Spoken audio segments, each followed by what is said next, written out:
Hello बच्चों, how are you? I hope all good. आज जो डिस्कस करने वाले हैं वो अपना केमिकल बॉन्डिंग का नेक्स्ट लेक्चर है, यानी सेकंड लेक्चर है। फर्स्ट लेक्चर में आप लोग इंट्रोडक्शन के बारे में स्टडी करके आए थे और कुछ हम लोग पढ़ के आए थे बॉन्ड्स के बारे में कि टाइप्स ऑफ बॉन्ड कितने होंगे। तो आपने वहाँ 5 टाइप्स ऑफ बॉन्ड पढ़े थे। कोवलेंट बॉन्ड क्या था, आयनिक क्या था, कोऑर्डिनेट क्या था, मेटेलिक क्या था और हाइड्रोजन बॉन्ड क्या था।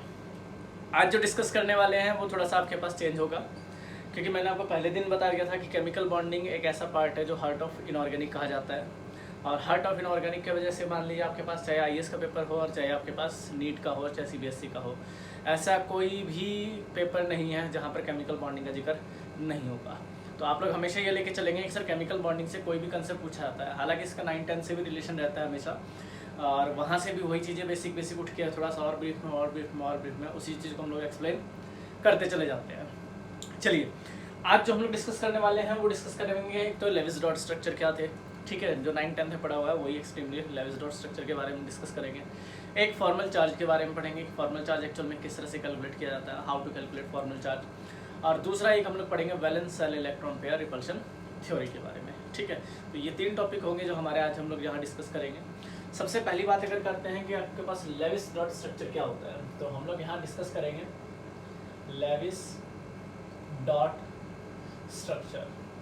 तो हाउ टू कहते हैं ना आपके पास how to draw the Lewis dot structure.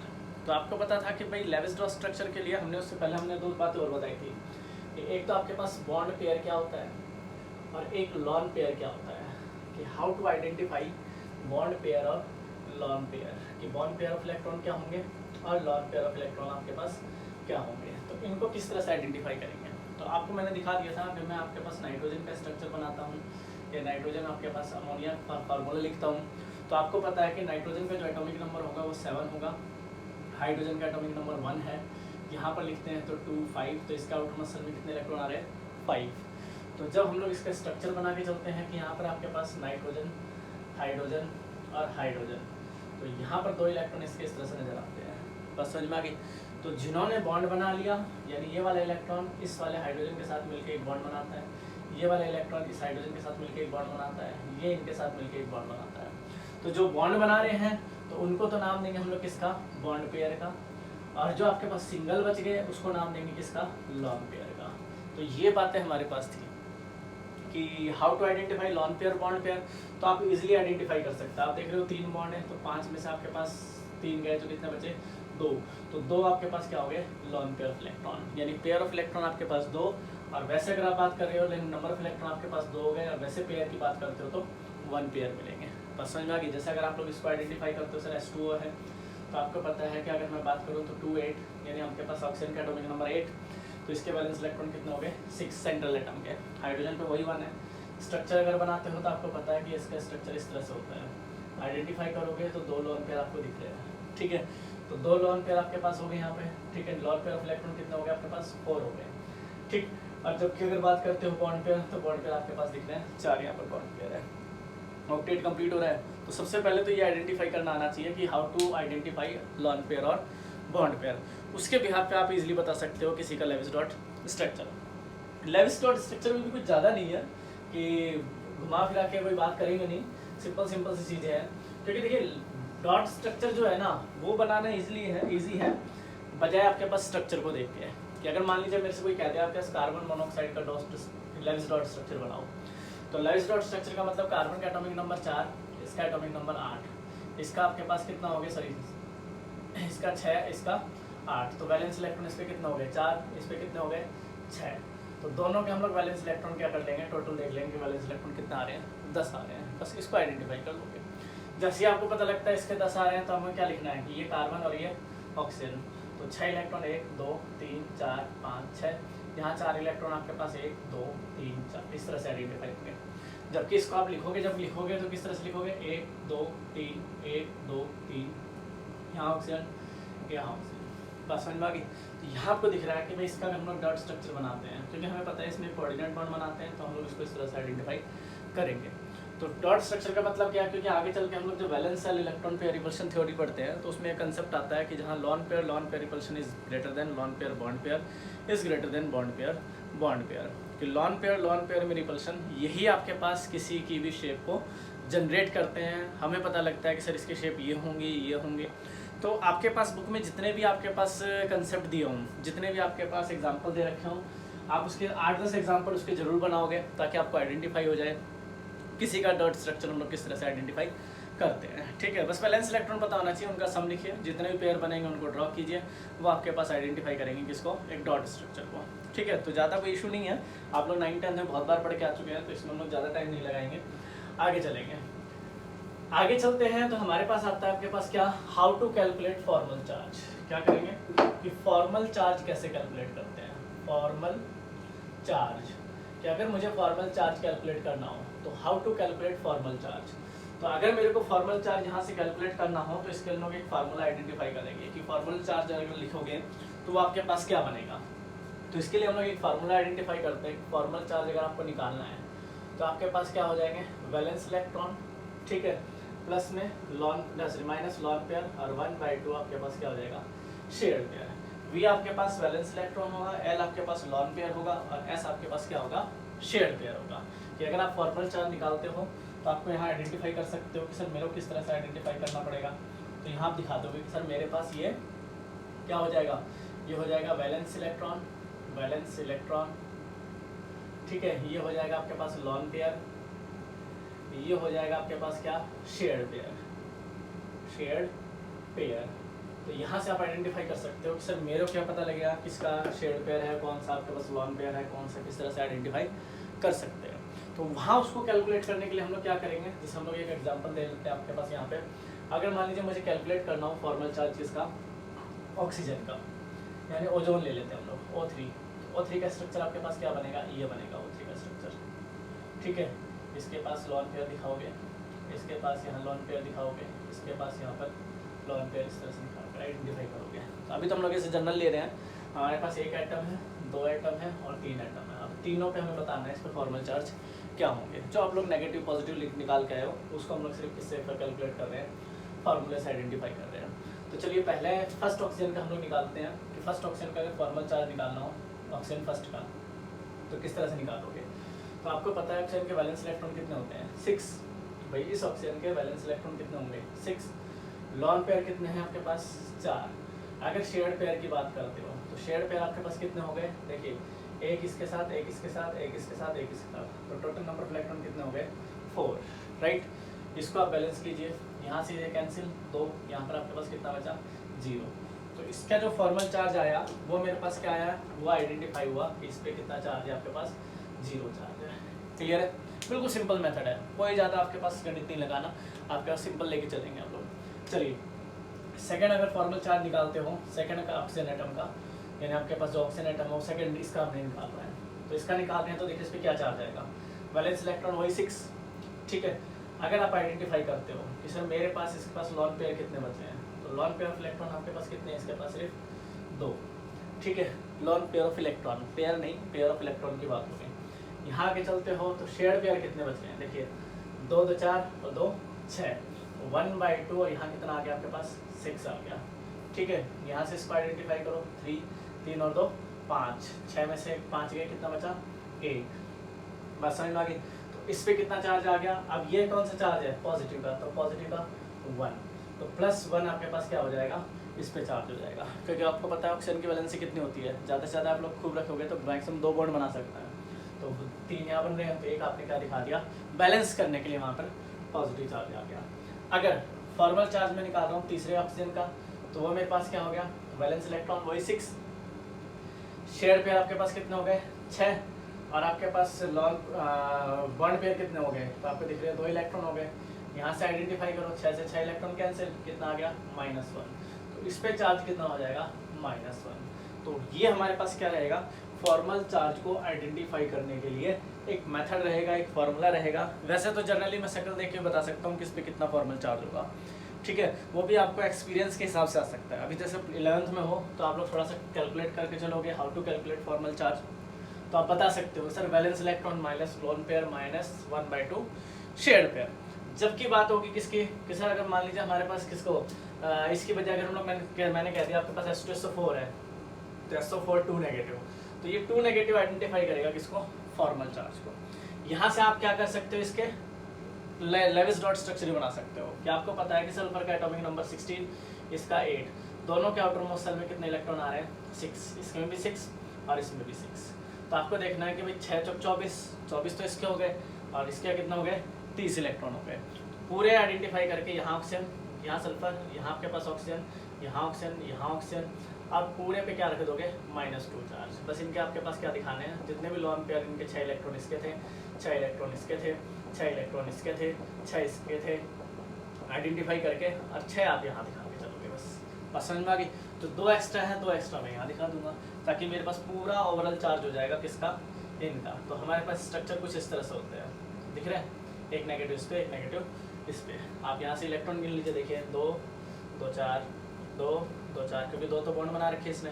यहाँ गिनिए आपके पास 1 2 3 4 5 6, 1 2 3 4 5 6, तो 6 6 12, 12 और 4 कितने हो गए, 12 और 4 16, 16 और 4 20, 20 देखेंगे यहाँ पर, देखिए 1 2 3, ठीक है, 4 5 6, इनको और कैलकुलेट कर लीजिए। तो टोटल नंबर ऑफ इलेक्ट्रॉन आपके पास कितने आएंगे, अकॉर्डिंग टू रूल वही 30 इलेक्ट्रॉन यहाँ पर आपके पास आएंगे। तो डॉट स्ट्रक्चर हो और चाहे फॉर्मल चार्ज हो, दोनों को कैलकुलेट करना आना चाहिए। ये सारा प्रैक्टिस का खेल है। अगर आप प्रैक्टिस करते हो तो ऑब्वियस सी बात है आपको फॉर्मल चार्ज निकालना आ जाएगा। अगर आप प्रैक्टिस नहीं करते, अगर आप क्वेश्चंस को नहीं देखते, तो फॉर्मल चार्ज यहाँ पर थोड़ा सा मुश्किल हो जाता है आपको कैलकुलेट करना। हालांकि कोई बड़ा इशू नहीं है फॉर्मल चार्ज निकालने के लिए कि भाई फॉर्मल चार्ज निकालना है, किस तरह से निकालना है, वो कोई आपके लिए मेजर पॉइंट नहीं रहेगा। मेजर पॉइंट बस ये रहेगा कि आपको पता होना चाहिए सर फार्मूला ये है, वैसे आप आइडेंटिफाई कर सकते हो। सिर्फ बैलेंस करने के लिए जिस चार्ज की रिक्वायरमेंट है उसी को हम लोग फॉर्मल चार्ज बोलते हैं, और फॉर्मल चार्ज का कोई यहाँ पर अस्तित्व नहीं है। बस समझ में आ गई। चलिए आप इसको नोट करिए, फिर नोट करके हम लोग इसमें आगे देखते हैं कि आगे आपके पास जो यूज़ करेंगे valence shell electron pair repulsion theory वो क्या कहती है। क्योंकि लेकिन लिमिटेशन तो ऑक्टेट रूल के भी खूब थे हमारे पास, जिसमें हमने हाइपर वैलेंट एटम कंसिडर किया था। और valence shell electron pair repulsion theory में वहाँ फिर हम लोग डिसाइड करेंगे कि भाई आपके पास किस तरह से इस थ्योरी को स्टेबलाइज करेंगे, किस तरह से इस थ्योरी के बारे में हम लोग यहाँ बात करेंगे। ठीक है, तो ये आप लोग नोट कर लेते हैं। नोट करने के बाद देखिए आगे चलते हैं। अब हमारे पास सबसे मेजर टॉपिक है valence shell electron pair repulsion theory. क्या बोल रहा हूँ मैं, valence shell electron pair repulsion theory. नाम दे रहे हैं valence shell electron pair repulsion theory. ठीक है, इसको बोलते हैं हम लोग क्या, इसको बोलते हैं वेस्पर थ्योरी। नाम दोगे तो क्या नाम दोगे, valence shell electron pair repulsion theory, जिसको हम लोग आगे चल के नाम देंगे किसका, आपके पास वेस्पर थ्योरी का। आप लोग लिख सकते हो valence shell electron pair repulsion theory. तो ये हमारे पास क्या आइडेंटिफाई हो जाएगा, ये हो जाएगा valence shell electron pair repulsion theory. तो ये जनरली किसी भी मॉलिक्यूल्स की शेप को जनरेट करने के लिए एक थ्योरेटिकल कंसेप्ट दिया था कि थ्योरेटिकल कंसेप्ट आपके पास क्या होगा।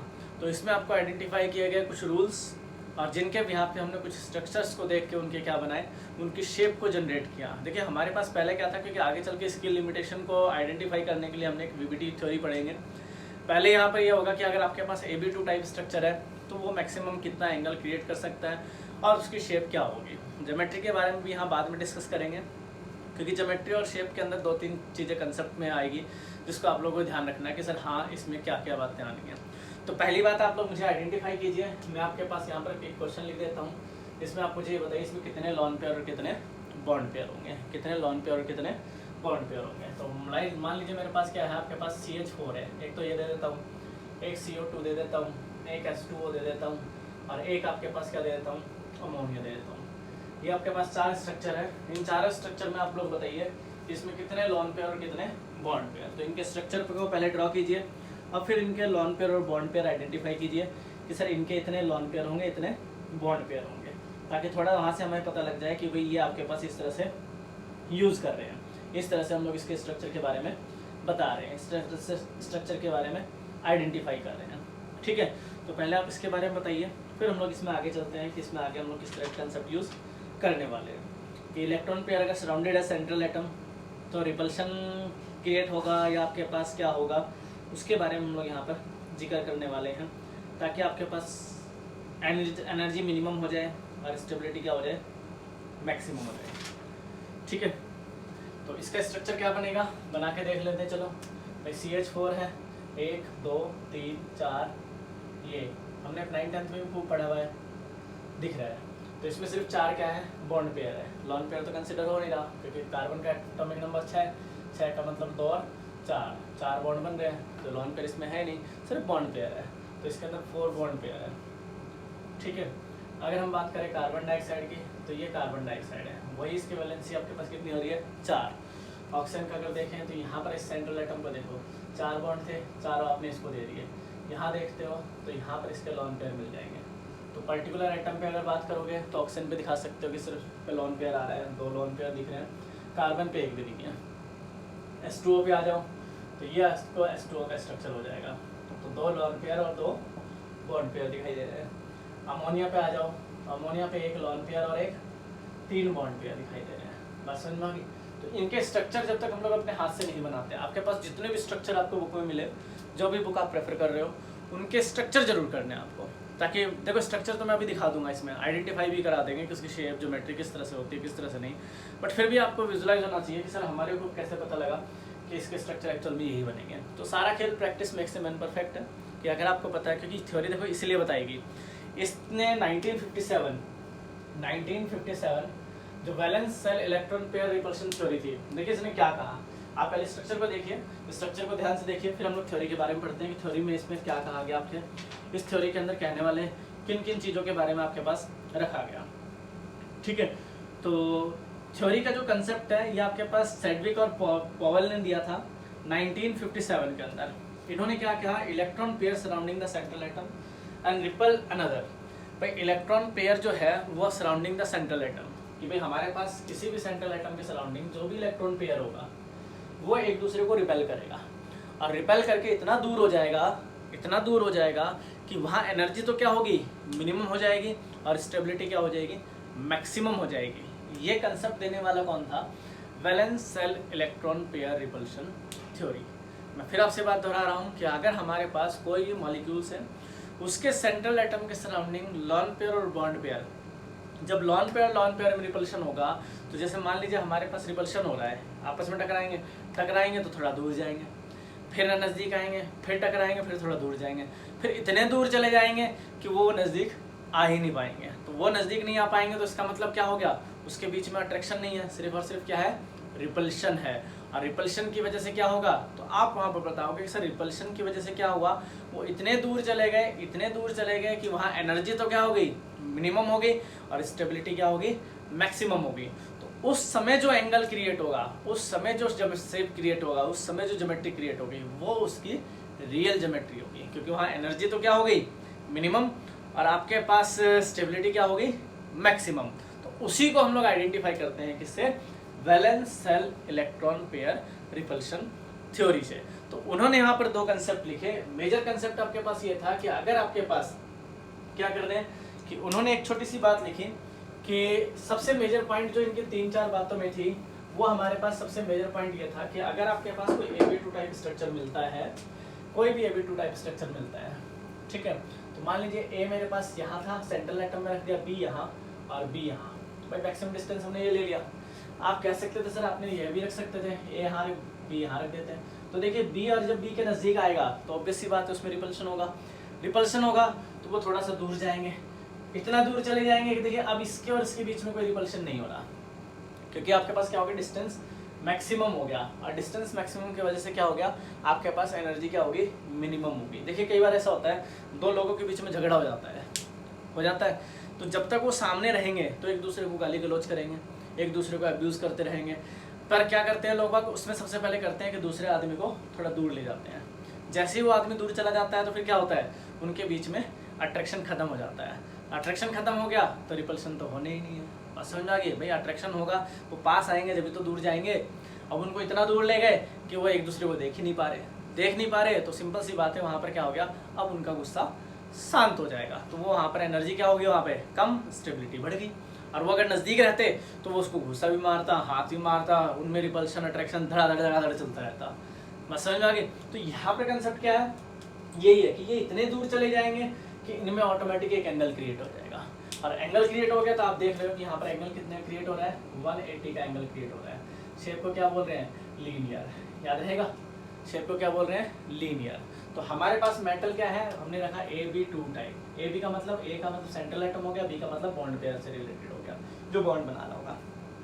ठीक है, तो यहाँ पर आपके पास एक कंसेप्ट जुड़ा कि लॉन पेयर रिपल्शन हमेशा ज़्यादा होगा as compare to lone pair bond pair, as compare to bond pair. बस आपको ये याद रखना है कि अगर लॉन पेयर नज़दीक आ जाते हैं तो उनमें रिपल्शन मैक्सिमम होगा, और लॉन पेयर ज़्यादा होंगे तो एंगल उतने कम होंगे। बस समझ में आ गया। इनके बीच के हम लोग क्या बोल रहे हैं, एंगल बोल रहे हैं। तो एंगल किस पे डिपेंड करेंगे, एंगल्स हमेशा डिपेंड करेंगे उनके लॉन पेयर पे। जितना ज़्यादा लॉन पेयर, यानी अगर हम लोग बात करें इनकी, तो जितना ज़्यादा लॉन पेयर रिपल्शन अगर मैक्सिमम है, तो मेरे पास जो बॉन्ड एंगल होगा वो क्या होगा, मिनिमम होगा। बॉन्ड एंगल क्या होगा, मिनिमम होगा। बॉन्ड एंगल क्या होगा, मिनिमम होगा, राइट। कि बॉन्ड एंगल आपके पास कम से कम होगा, और अगर आपके पास रिपल्शन कम से कम है तो बॉन्ड एंगल आपके पास ज़्यादा से ज़्यादा होगा। इसी थ्योरी के बारे में फिर इन्होंने टाइप्स ऑफ स्ट्रक्चर दिए कि सर इतने इतने टाइप के हमारे पास स्ट्रक्चर होंगे, इन स्ट्रक्चर को हम लोग इस वे में रखेंगे तो हमारे पास ये इनकी शेप बनेगी, और ये इनके आपके पास ज्योमेट्री होनी चाहिए। तो अब हम लोग डिस्कस करते हैं स्ट्रक्चर के बारे में। आप लोग सबसे पहले तो valence electron pair repulsion theory 1957 में पॉवेल और किसने दिया था, चैडविक ने दिया था। उसने सिर्फ क्या किया, एक AB2 टाइप स्ट्रक्चर लिया और उसमें देखा कि उसमें कितना रिपल्शन होगा और कितना अट्रैक्शन होगा। तो आपको पता है कि जितना ज़्यादा रिपल्शन होगा वो इतने दूर चले जाएंगे कि वापस अट्रैक्शन हो ही नहीं पाएगा। तो वहाँ एनर्जी एक ऐसी पोजीशन आ जाएगी कि एनर्जी मिनिमम होगी और स्टेबिलिटी मैक्सिमम होगी। तो वहाँ जो उसकी शेप या ज्योमेट्री जो भी क्रिएट होगी वो हमारे पास क्या होगी, वो आइडेंटिफाई करेगी इसकी शेप क्या होगी। बस समझ में आ गई। आपको एक छोटा सा कंसेप्ट याद रखना है कि लॉन पेयर रिपल्शन हमेशा ज़्यादा होगा as compare to lone pair bond pair, as compare to bond pair. देखिए अब इसको समझाता हूँ मैं आपके पास स्ट्रक्चर से। तो हम लोग क्या करते हैं, यहाँ पे स्ट्रक्चर ले लेते हैं इनके कई सारे। तो स्ट्रक्चर से आपके पास एग्जांपल क्लियर हो जाएंगे कि सर किस तरह से आप आइडेंटिफाई कर रहे हो। मान लीजिए मेरे पास AB2 टाइप स्ट्रक्चर है, राइट, AB2 टाइप। तो हमने कहा A आपके पास यहाँ है, ये B है, ये B है। तो आपने जो शेप का नाम दिया वो क्या दे दिया, लीनियर। ठीक है, शेप का क्या नाम हो गया, लीनियर। आप बोले एग्जांपल, तो हमने दे दिया PeF2 और आपके पास SO2। वैसे तो बहुत आ जाएंगे, आपके पास CO2 हो गया, ठीक है, ऐसे काफ़ी होंगे। तो हमने देखा बेरिलियम सेंट्रल एटम हो गया, ठीक है। बेरिलियम का एटॉमिक नंबर सबको पता है 4 होता है। आउटर मोस्ट शेल में इलेक्ट्रॉन कितने हो गए, 2, ठीक है। अब वो 2 किससे के साथ मिल रहे हैं, एक इसके साथ फ्लोरीन के साथ बना रहा है, एक इस फ्लोरीन के साथ बॉन्ड बना रहा है। क्लियर। फिर डॉट स्ट्रक्चर की बात करते हैं, लेविस डॉट स्ट्रक्चर की। तो आपको दिख रहा है कि भाई एक यहाँ पर आपके पास इलेक्ट्रॉन होगा, एक इसका इलेक्ट्रॉन होगा, एक यहाँ इसका इलेक्ट्रॉन, इसका इलेक्ट्रॉन, ये इसका डॉट स्ट्रक्चर होगा। जनरली अगर करेंगे कि और डॉट स्ट्रक्चर बनाने के तो फ्लोरीन के पास 7 होते हैं, तो 1 2 3 4 5 6 7 और ये ना 1 2 3 4 5 6 7 ये ना, ठीक है। तो ये AB2 टाइप स्ट्रक्चर होगा। एंगल आप साफ साफ देख रहे हो कि अगर एंगल की बात करते हो तो एंगल आपके पास कितना का हो गया, 180 डिग्री का हो गया। एंगल 180 डिग्री का है तो शेप क्या हो गया आपके पास, लीनियर होगी। बस समझ में आ गई। तो आपको इतना याद रखना है कि अगर आपके पास AB2 टाइप स्ट्रक्चर है कोई भी, तो उसकी आपके पास क्या होगी, देखिए मैं ऐसे खड़ा हूँ, ये मेरी AB2 टाइप स्ट्रक्चर है। बस समझ में आ गई। जैसे जैसे रिपल्शन बढ़ेगा स्ट्रक्चर आपके पास, यानी देखिए एंगल कम होता चला जाएगा। बस समझ में आ गई। बताइए, तो अगर मैं CO2 का स्ट्रक्चर बनाता हूँ तो CO2 मेरे पास क्या बनेगा, हमें पता है भाई कार्बन। तो आपने कार्बन को दिखाया, ये कार्बन, ये ऑक्सीजन, ये कार्बन, ये ऑक्सीजन। देखिए एंगल आपके पास क्या आ रहा है, वही 180 का आ रहा है, और शेप क्या होगी, वही लीनियर। क्लियर। तो इस टाइप के स्ट्रक्चर आपको याद रखना है कि अगर AB2 टाइप स्ट्रक्चर होगा तो हमारे पास क्या शेप होगा और क्या एंगल होगा। ये लाइक AB2 में A, ये B, AB2 टाइप स्ट्रक्चर। देख लीजिए एंगल कितने का हो रहा है, 180 डिग्री का। रिपल्शन 2 बाल्टी रख लीजिए, रिपल्शन बढ़ा, एंगल देखिए कम हो गया, रिपल्शन बढ़ा, एंगल कम हो गया। यानी लॉन पेयर जितने ज़्यादा आएंगे एंगल उतना कम होता चला जाएगा। आगे चलिए, इसको नोट करिए, पहले नोट करिए, फिर इसको आगे चलते हैं इसमें आ रहे होगी क्या कंसेप्ट दिखाते हैं, देखिए। जितना ज़्यादा इसको नोट करके चलोगे उतना बेटर है, कि अगर आपके पास हमारे पास सर एग्जाम्पल और मिलते हैं तो उन्होंने एन एग्जाम्पल को हम लोग किस तरह से, तो जितने एग्जाम्पल आपको बुक में मिले सारे टैली करके चल रहे हैं, ठीक है। देखिए अगर मेरे पास ले लूँ मैं जो स्ट्रक्चर टाइप है वो AB3 टाइप ले लूँ, क्या ले लूँ, AB3 टाइप। देखिए हम यहाँ दे रहे हैं आपके पास AB3 टाइप, तो AB3 टाइप में आपके पास क्या होगा, ये एक A हो गया, मैक्सिमम एंगल आपके पास ये इस तरह से क्रिएट होंगे, यहाँ भी, यहाँ भी, यहाँ भी, ठीक है। और इस तरह से क्रिएट होंगे, तो ये वाला जो एंगल होगा वो कितने का होगा, 120 का होगा। लाइक अगर मैं आपके पास स्ट्रक्चर दिखाऊं तो वो किस तरह से मिल रहा है, 1, ठीक है, 2 और ये 3, ये दिख रहा है साहब आपको। अगर इसको इस तरह से देखते हो तो आपके पास एंगल कौन सा हो गया, 120 डिग्री का हो गया। बात समझ में आ गई। यहाँ से देखिए सबको दिख रहा है साहब, आप इस चीज़ को देख सकते हो, तो ये एंगल आपके पास क्या होगा, 120 डिग्री का। अगर हम लोग यहाँ पर एग्जांपल लेके चले तो बहुत सारे एग्जांपल हमारे पास आते हैं। सर कौन कौन से एग्जांपल हमारे पास आ जाएंगे, तो आपको पता है कि हमारे पास मिल सकते हैं SO3, आपके पास BF3, ऐसे बहुत सारे एग्जांपल हैं जो हम लोग यहाँ पर कंसिडर कर सकते हैं कि सर अगर हम लोग इसको कंसिडर करना चाहें तो आप लोग किस तरह से, ALCL3 है, आप लोग इनको कर सकते हो, ठीक है। अगर शेप की बात करते हैं तो शेप आपके पास क्या मिलेगा, कि शेप की बात करते हो तो सर हमारे पास शेप इसका मिलेगा, इसके शेप को हम लोग बोलते हैं ट्रायंगुलर प्लेनर, ट्रायंगुलर प्लेनर। क्या होगा, ट्रायंगुलर प्लेनर। जैसे देखिए ये B है, ये यहाँ fluorine fluorine fluorine fluorine fluorine fluorine, dot structure बनाना हो तो साफ दिख रहा है। ये देखिए ये इसके 3 बॉन्ड, 1 2 3, ये इसके 1 2 3 दिख रहा है। यहाँ लॉन पेयर दिखा दीजिए, 1 2 3, ये इसका डॉट स्ट्रक्चर हो गया। तो कोई दिक्कत नहीं है, डॉट स्ट्रक्चर बनाओ चाहे वैसे लिख लो, आपके पास दोनों तरह की मेथड है। एंगल आपको साफ दिख रहा है, कितने का हो गया सर, 120 का। SO3 का ले लो तो सल्फर ट्राइऑक्साइड, ये इसके शेप मिल जाएगी, क्लियर है। तो क्या बोलेंगे इसको, ट्रायंगुलर प्लेनर, ट्रायंगुलर प्लेनर। तो यहाँ पर आइडेंटिफाई कर सकते हो, नोट कीजिए इसको, नोट करके नोट देखिए अपने हाथ से बनाओगे तो थोड़ा कॉन्फिडेंस होगा कि हाँ सर हम लोग कर सकते हैं, और हमें आइडेंटिफाई है कि हम लोग इसको इस तरह से यूज करेंगे।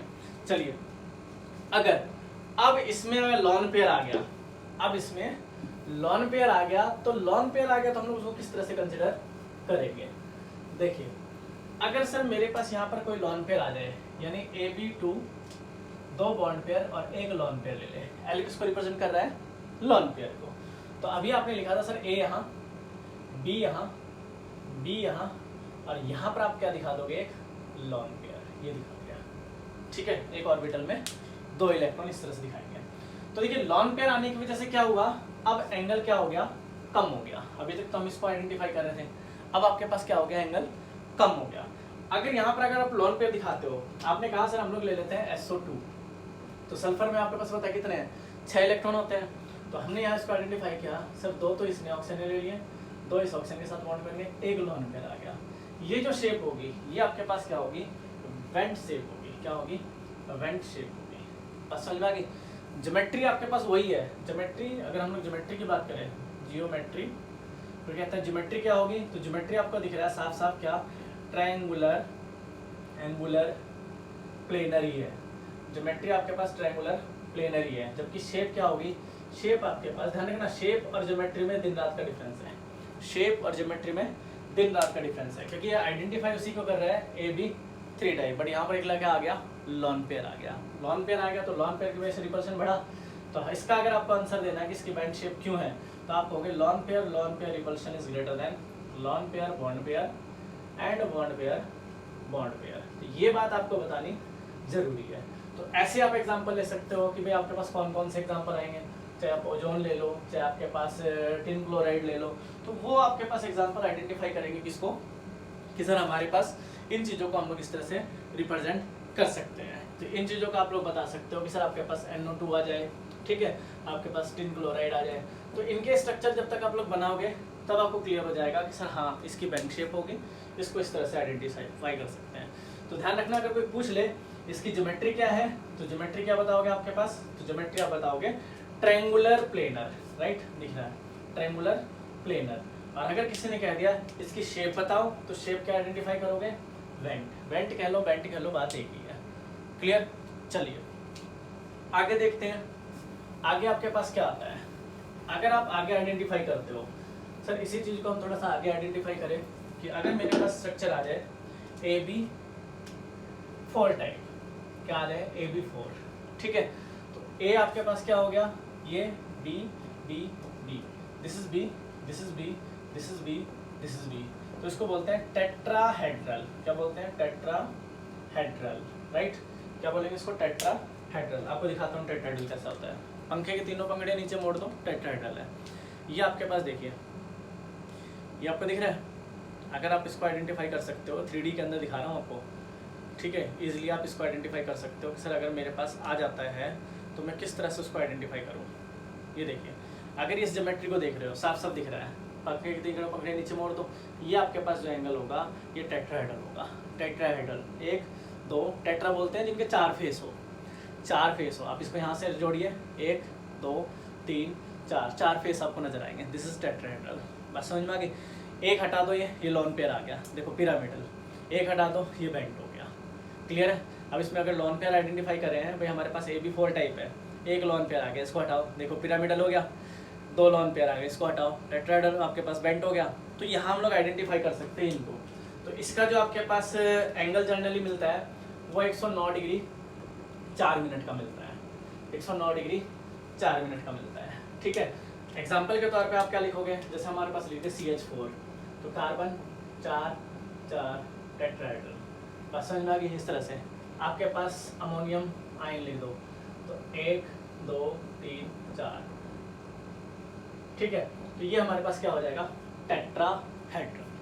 क्लियर है, बताइए, बस समझ में आ गई। तो इसको आप आइडेंटिफाई कर सकते हो कि सर ये टेट्राहेड्रल किस तरह से रिप्रेजेंट करेंगे। सिमिलर केस अगर मैं यहाँ पर क्या करूँ, अभी मैं जिक्र कर रहा था कि लोन पेयर आ जाए, कि इसी को आइडेंटिफाई करने के लिए हमने यहाँ क्या लिख दिया, AB3 L टाइप लिख दिया, राइट। तो एक L का मतलब क्या हो गया, लोन पेयर। तो देखिए यहाँ पे A, यहाँ B, यहाँ B, यहाँ B, यहाँ एक लोन पेयर आ गया। तो इस शेप को बोलेंगे क्या, पिरामिडल। पिरामिड तो देखा है, पिरामिड तो देखा है आपके पास, इसको हम लोग क्या बोलते हैं, पिरामिडल। जैसे हमने ले लिया अमोनिया NH3, तो आपको पता है नाइट्रोजन में एक लोन पेयर आता है, इसको दिखाओ, यहाँ H, यहाँ H, यहाँ H, this is pyramidal. Angle और कम हो जाएगा। अगर हमने अभी बनाया था इस तरह से 1 2 3, अरे 4, अभी आप लोग इस तरह से बना के चल रहे थे, राइट, ऐसे ही बना के चल रहे थे। यहाँ ये था आपके पास, क्लियर है। अब आपको क्या करना है, इसको हटा देना। देखिए पिरामिड हो गया, अरे मिस्र का पिरामिड तो देखा होगा, ये पिरामिड हो गया, राइट। एक और कम कर दो, पेंट हो गया। क्लियर है। तो ये मेरे पास जो होगा ये क्या होगा, पिरामिडल होगा। तो पिरामिडल आइडेंटिफाई कर सकते हो, एंगल और कम हो जाएगा। जितने लोन पेयर बढ़ते जाएंगे एंगल उतने कम होते चले जाएंगे। इसका होता है 104 डिग्री 7 मिनट का, 104 डिग्री 7 मिनट का, ठीक है। क्लियर है। देखो ये तो क्या हो गया, AB कितने टाइप, AB3L टाइप। अगर मैं ले लूं AB, क्या ले लूं, AB3 AB2L2 टाइप ले लो, तो तक 2 लोन पेयर आ रहे हैं। यहाँ A, एक लोन पेयर यहाँ कंसिडर करो, एक लोन पेयर यहाँ कंसिडर करो, ये B हो गया, ये B हो गया। तो इसकी शेप क्या होगी, आप इसको बेंट बोलो, आप चाहे वेंट बोलो, बात एक है। बात समझ में आ गई। बेंट बोलो चाहे वेंट बोलो। आपने वाटर दिखाया अभी, तो वाटर का जो स्ट्रक्चर होगा वो इस तरह से आइडेंटिफाई करोगे, ठीक है।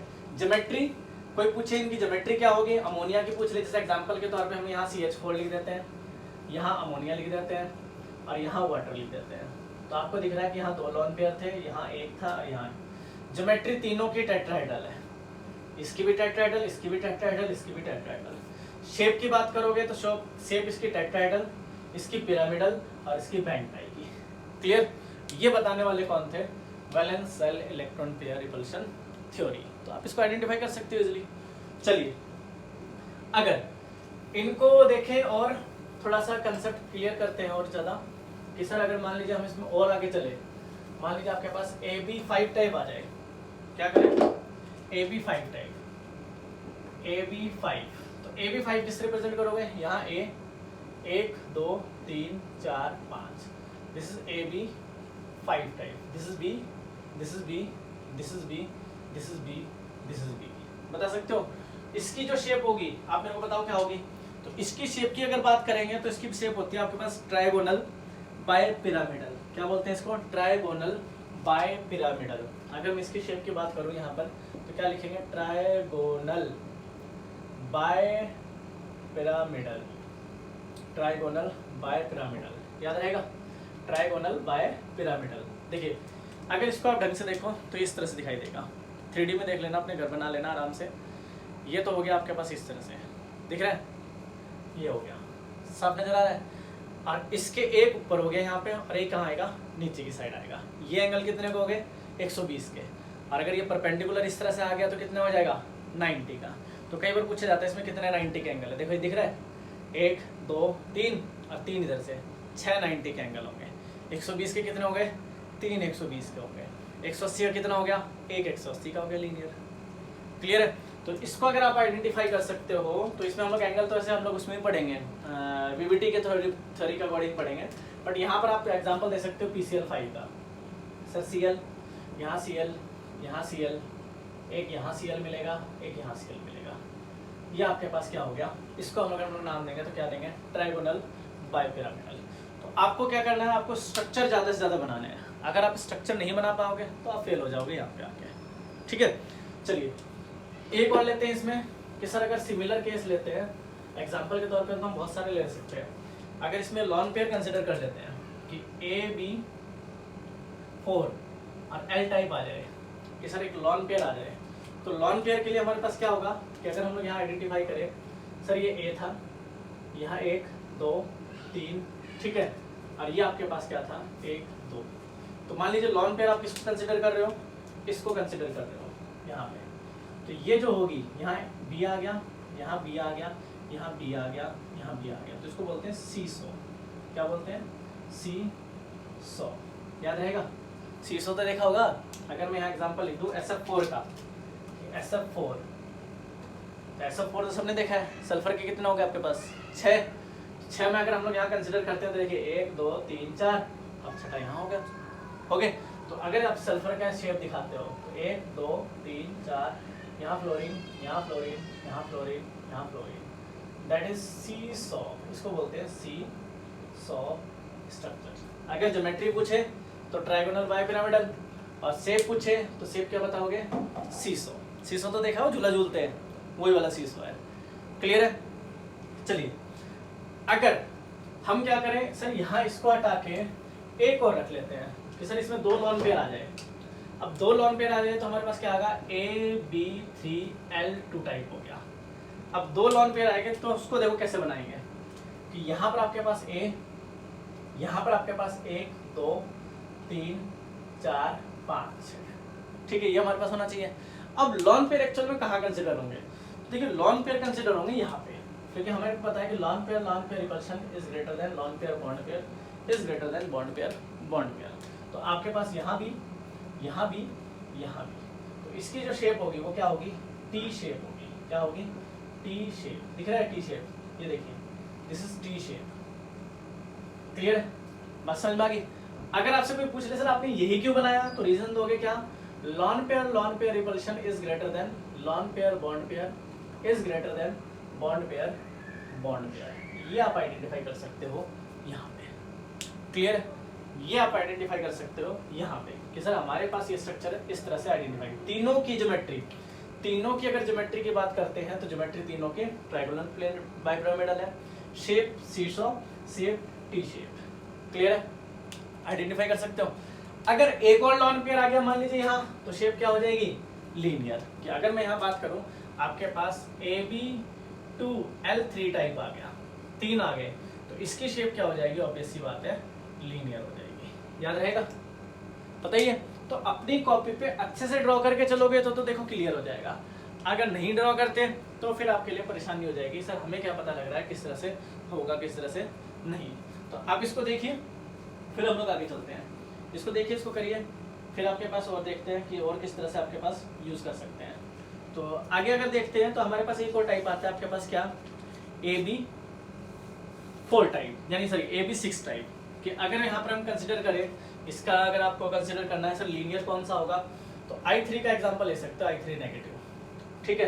तो I3 में भी आप बता सकते हो कि सर किस तरह से लीनियर होगा। तो अगर मैं यहाँ से आइडेंटिफाई करना चाहूँ तो देखिए यहाँ पर रख दीजिए आप I, ये I, यहाँ एक I, यहाँ एक I, और यहाँ पर क्या हो गया, इसका लॉन पेयर, इसका लॉन पेयर, इसका लॉन पेयर, ठीक है।